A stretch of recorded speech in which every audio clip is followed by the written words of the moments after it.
The description of the modern India cannot be completed without Mahatma Gandhi. In The Vendor of Sweets there is the exhaustive description of Mahatma Gandhi, his weaving of charkha, his nonviolent movement and his addresses.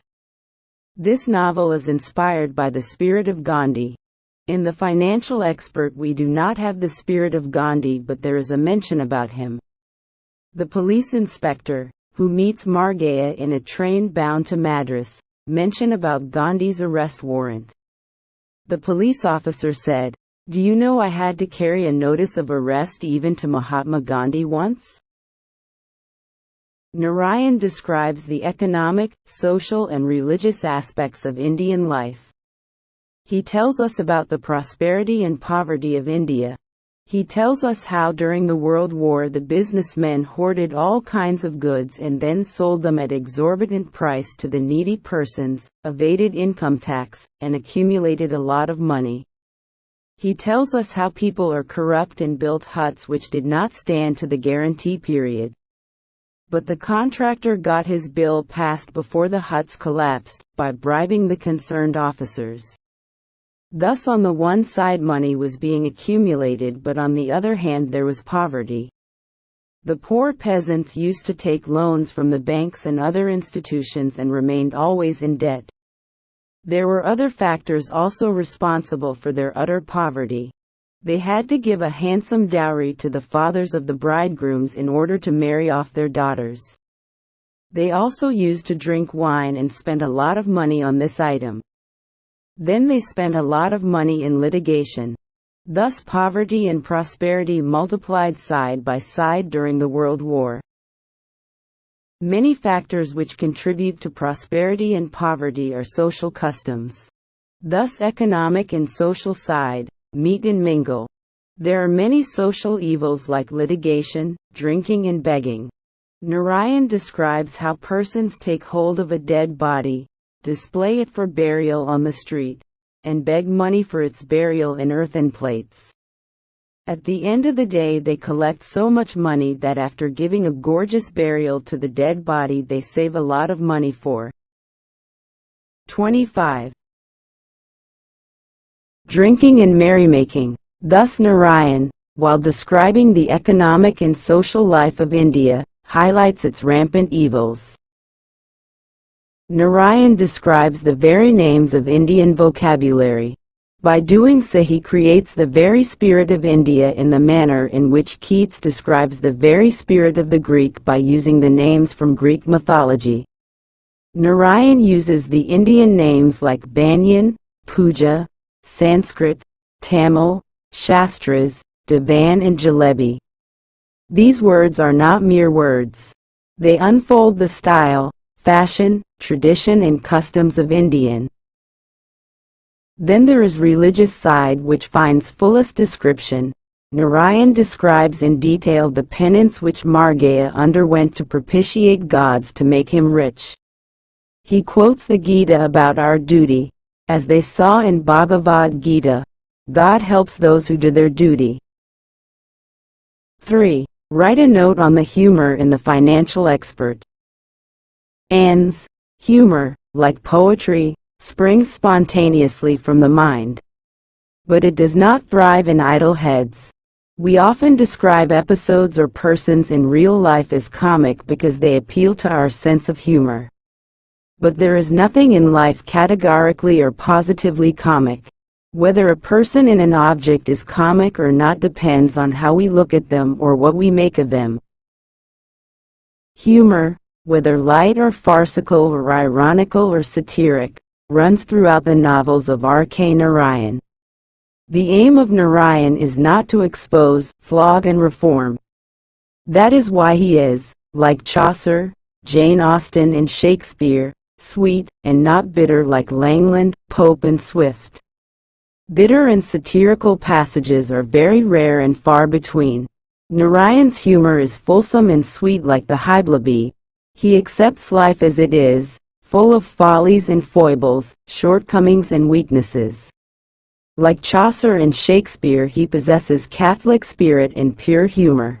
His humor is varied and arises out of character, situation and dialogue. Most of the humor of Narayan is light with sweet ripples arising from it. Let us now illustrate from the novel. 26. The 20 Humorous way. R.K. Narayan specializes in the way of speaking humorously. He speaks of Kanda, a gambler. 1. He was a gambler and drank heavily, and he always asked for money on the pretext of having to marry his daughters, of whom he had a great many. 2. Here is another such expression. You give the 4.5% to his father-in-law. Margaya always referred to the cooperative bank as father-in-law. 3. Here is another such way of expression. At the end of the meal, Margaya picked up his plate as usual to wash and restore it to a corner in the kitchen. But his wife at once said, "Oh, don't. I will attend to it." He got up grandly and washed his hands, wiping them on a towel readily brought to his side by his wife. The humor lies in "got up grandly" and "readily brought." 4. Do you think I like a change of wife each day? 5. The humor in the following words lies in the innocence of the question Margaya asks about the reason of the flies coming. He, Guru Raj, sat there all day chasing the flies. Flies come here, God knows why, Margaya reflected. 6. The same sort of humor is found in the following words. What have flies to do here? Margaya asked, unable to restrain his question any more. 7. Here lies humor in the exaggeration of Margaya. You heard me? If I have got to speak each sentence twice, I shall have to live for 200 years and be satisfied with the quarter of my present earnings. 8. Humor is implicit in the following dialogue between Margaya and Kanda. There is also a railway station about 5 or 6 stones off. 27. Kanda said, "From here you can get the evening train and be down there at about 12 o'clock. And be eaten by tigers, I suppose," Margaya added, before reaching home. Kanda laughed at this piece of ignorance. 9. There is humor in the way Margaya speaks about the crowd gathered at his house at the supposed death of his son Balu. He was indignant. Because Balu was dead, why should this crowd imagine that the house was theirs? 10. Humor lies in the following dialogue between Margaya and a fellow traveler in a train. When he did recover, he cried out, "Get out of my seat! Why don't you learn better manners?" Margaya said in his habitual masterful way with villagers. "I have been sitting here from Trichinopoly," the other began. "Well, you must be tired of sitting. A change will do you good," replied Margaya. The others enjoyed the joke and laughed. 11. Then there is humor in the atmosphere created by Narayan. His, Margaya's, wife was amused to see him so gaudily dressed. "What's the matter?" she said. "Are you going to a wedding party?" 12. Like the humor created on account of the flies, here is an excellent example of most funny humor created on account of the mosquitoes. Why should they make such a row in our ears? Let them suck the blood if they want, but it's their humming that's unwelcome, said Margaya. This humor is almost Dickensian. 13. When Balu tells his father that the science attender compels the eye students to call him sir, Margaya is angry and says, "Uji, and tell him that he is merely a science peon and nothing more, and if he tries to show off I will cut off his tail." "Has he a tail, father?"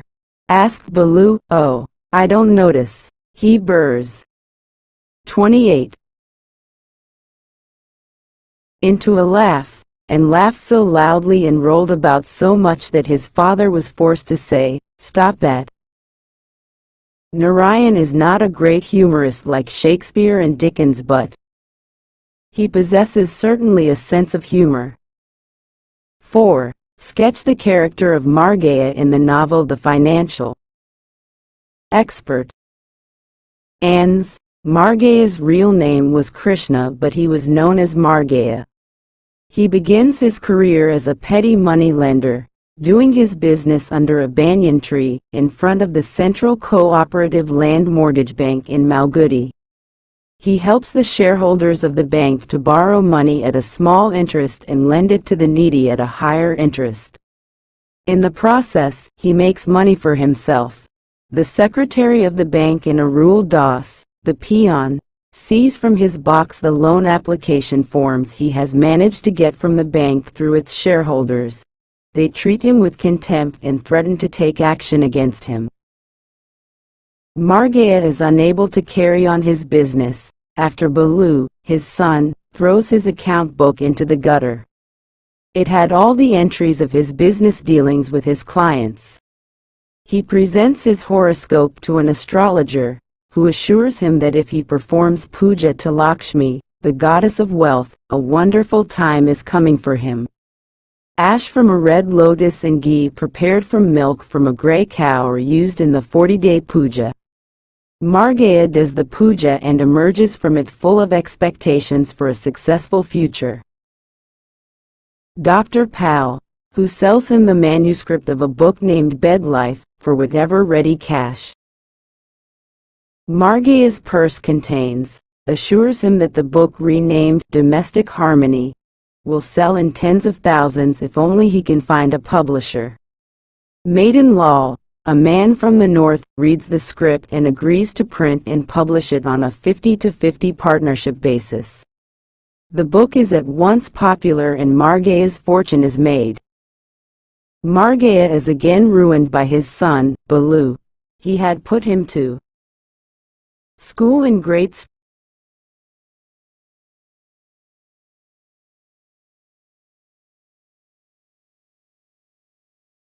in law next door. His wealth had enabled him to become the secretary of the school managing committee.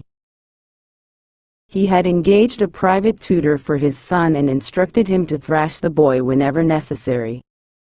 But Balu was not good at his studies. He failed to pass SSLC. Margeya attempts to persuade him to take the examination a second time.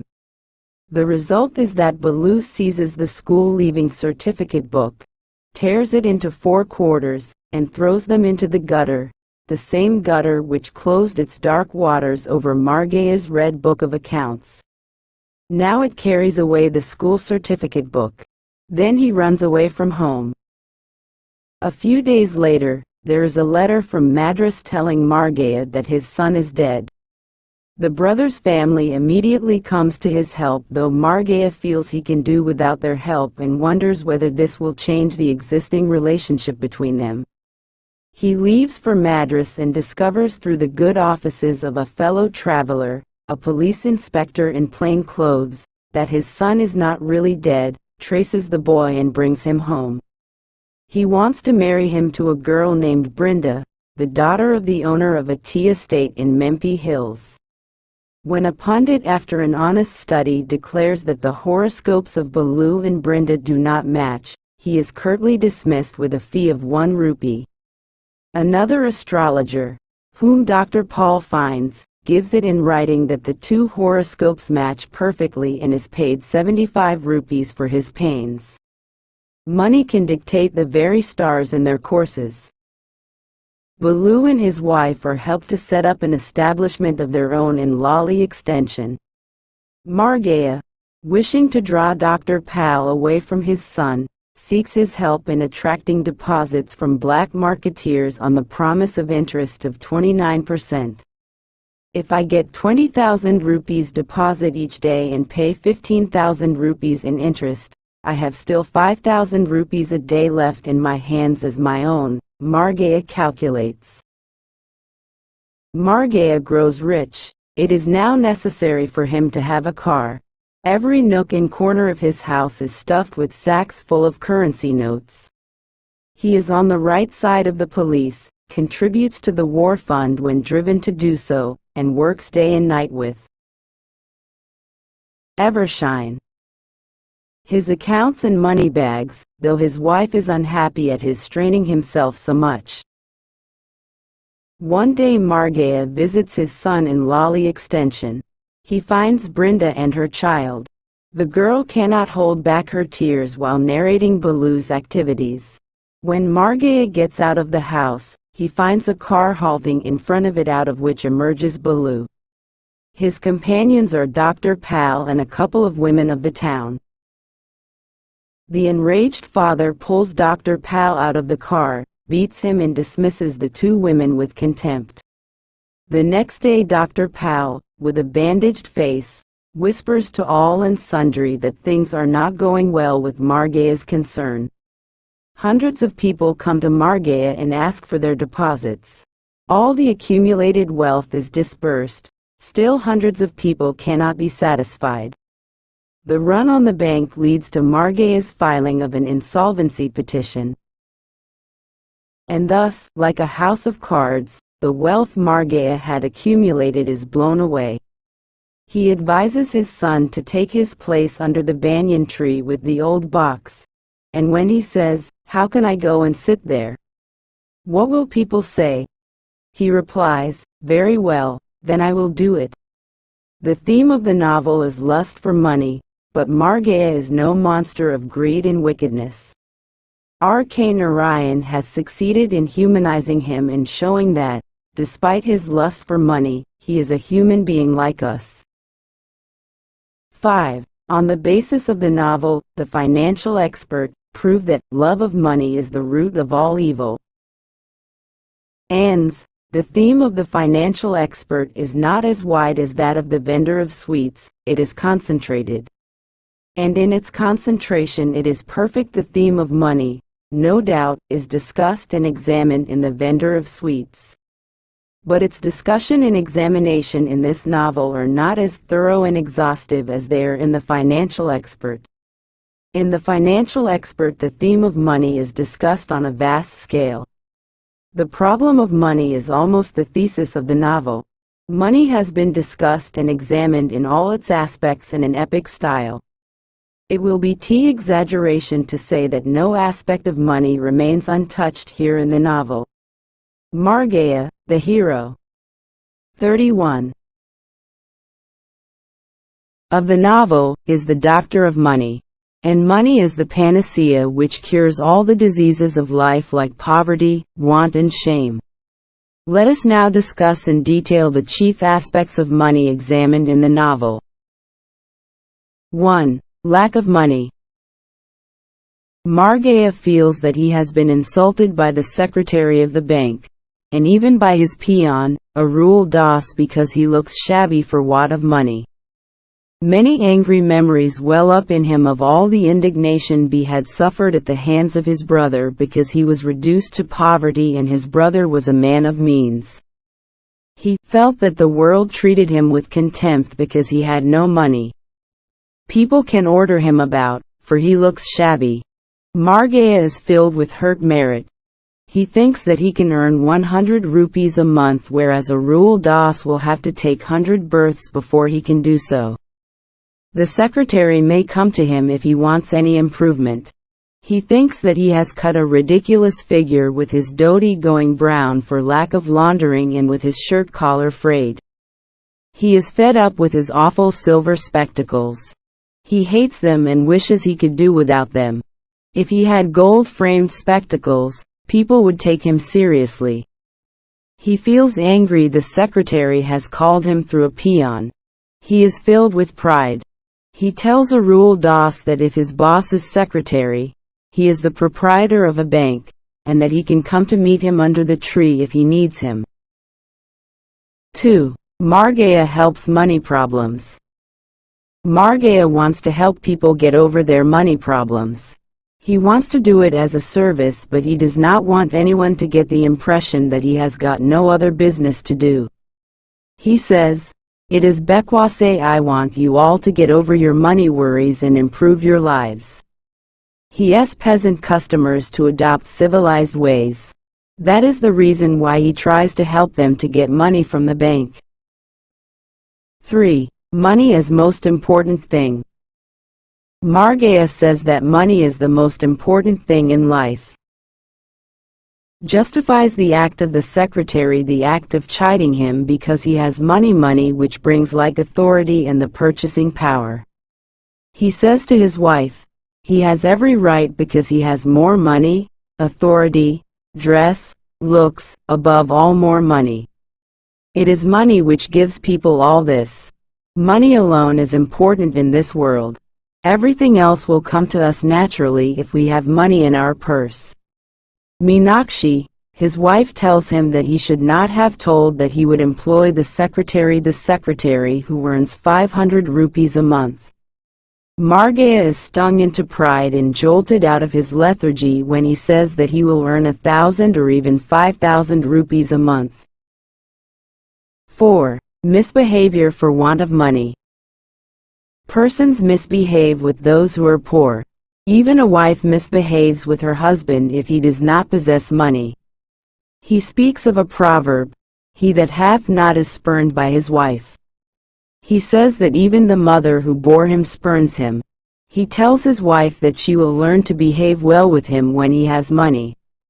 He tells his wife, "Your rudeness is now understandable."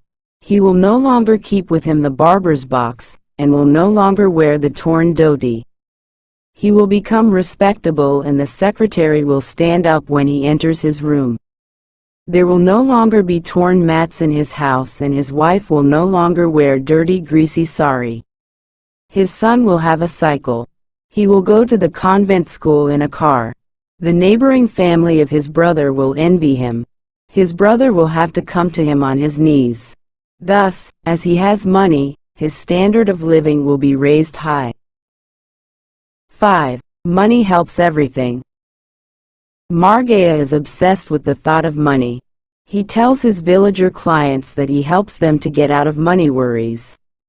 He will help the villagers to educate their sons, marry off their daughters and retain their houses. His mind begins to catalog all those things money can buy. He shudders at the idea of persons doing without money. He says, if money was absent, men came near being beasts. 33. 6. Money the greatest need. Margaya believes that people can do anything for money. Like air and food, money is the greatest need of man. People go to the horrifying length to earn it, like collecting rent on a dead body. He sees a few persons collecting money on an earthen tray for the burial of an orphan dead body. They raise so much money at the end of the day that they give a gorgeous burial. They save so much money that they spend it on merry-making. That is why when they see a dead body lying anywhere they exclaim, "Aha! A fine day ahead." Emphasizing the importance of money, Margaya say, If I have money, I need not dodge that spectacle dealer. I need not cringe before that stores man. I could give those medicines to my wife. The doctor would look at her with more interest and she might look like other women. That son of mine, that Balu, I could give him everything. His mind gloats over visions of his son. His son would grow into an aristocrat. He would not study in a corporation school but in the convent he would hobnob with the sons of the collector, superintendent of police and Mongol Seth, the businessman, the biggest mill owner in the town. College. His son would go to America and obtain degrees and then would marry a daughter of a judge. His wife would demand a handsome dowry. He would buy another bungalow in Lally Road for his son. His visions went on to the next generation of the aristocrats till this would be possible only if he has a lot of money. 7. Efforts for getting money. Margaya would do all, stake all to get money. He tells the priest that he would do anything he suggested for getting money. The priest tells him that wealth does not come in the way of people who adopt half-hearted measures. It comes only to those who pray for it single-mindedly with no other thought. Margaya worships the goddess Lakshmi and undergoes a penance for her to propitiate her. They are ignorant about money. 34. 8. A money doctor.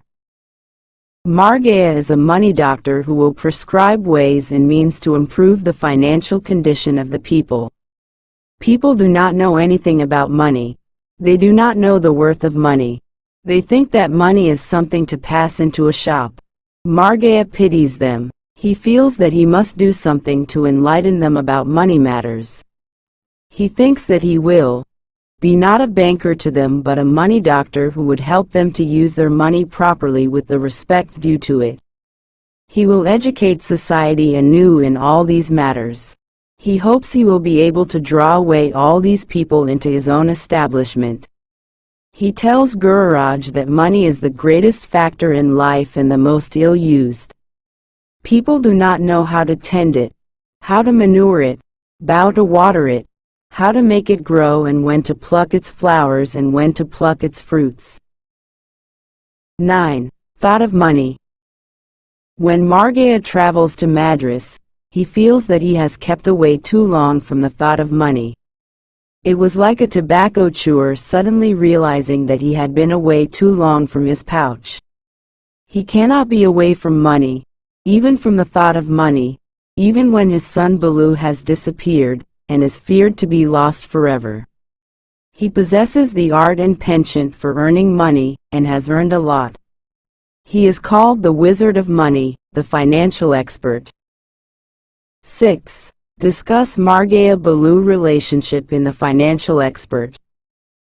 Anne's, the novel, The Financial Expert, gives the readers a realistic and detailed picture of the father-son relationship.